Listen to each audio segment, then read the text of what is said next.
Verlede week het ons gesels oor die pyle in jou hart. Die slegte dinge wat oor tyd 'n klomp nonsens in jou hart veroorsaak en die goeie dinge waaruit en waardeur jy kan floreer.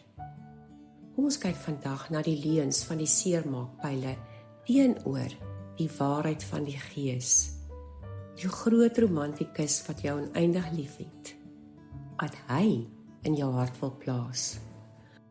Een van die leuns van hierdie wêreld is dat jy op jou eie in hierdie wêreld is.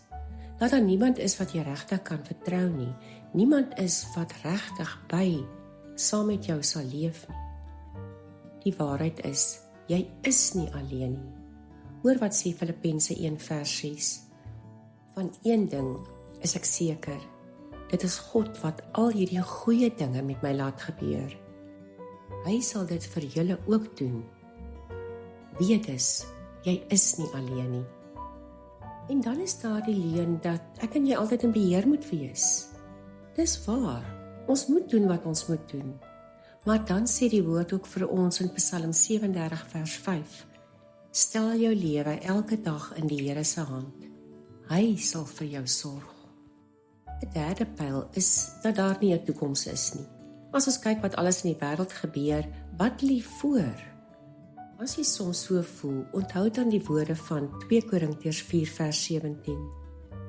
Ons bietjie swaar kry hier en nou weeg nie op teen al die goeie dinge wat op ons wag in God se nuwe wêreld nie. 'n Volgende pyl is dat ons kan glo dat die slegte altyd die oorhand oor die goeie sal kry. Op hierdie gedagte sê die woord vir ons in Romeine 12:1.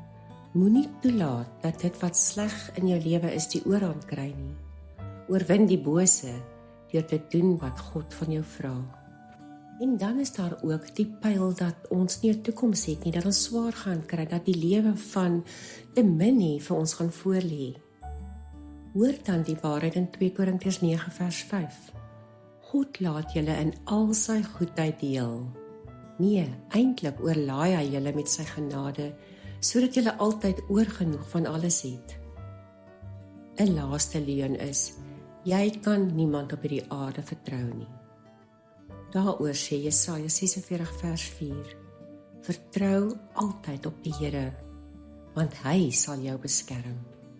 Gaan leef vandag met die vrede dat God in beheer is, dat die groot romantikus, jou Here en jou God, jou liefhet, en dat hy die beste vir jou wil hê, dat hy vir jou lewe van vreugde en oorwinning wil gee.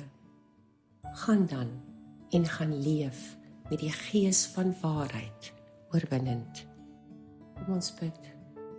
Here, vandag kies ek om in die waarheid te leef en om daarom met vreugde, vrede en oorwinning die dag in te gaan.